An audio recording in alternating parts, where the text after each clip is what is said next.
Hi, okay, my name is Shlomo Weiner. We're starting this new series to explain this groundbreaking new Chumash for young adults. But really, it's cool for all different ages. And that's the Nagel edition of the Koren Ladaat Chumash.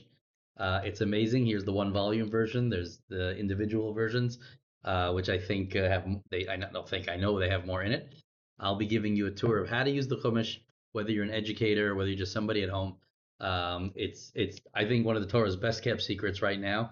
It's incredible. It's got so much in there. Let me just tell you the story of how it came about. I was in a bookstore in Los Angeles called the Last Bookstore. The whole feeling and the vibe around it is it exists as though there's no other bookstores left in the world but this, like very apocalyptical.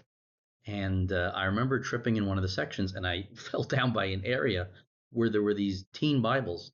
And I said to myself, why is there no Chumashim for teenagers?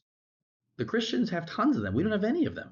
And our message is perfect. It's so resonant to what teens are going through right now, especially, and young adults.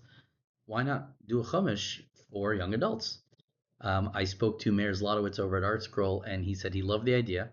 He said, but some of the ideas you're going to want to put in there, which as relates to teens now, and that you're going to have to put in there, may not be what the Art Scroll audience is fine with. Might be a little bit edgier.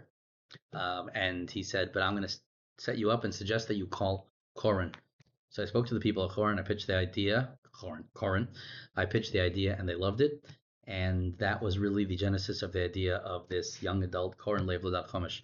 It's amazing. We're going to dive into there. I'm going to show you different ways you could use it, these short little videos about how to make the most of it. All right, take care.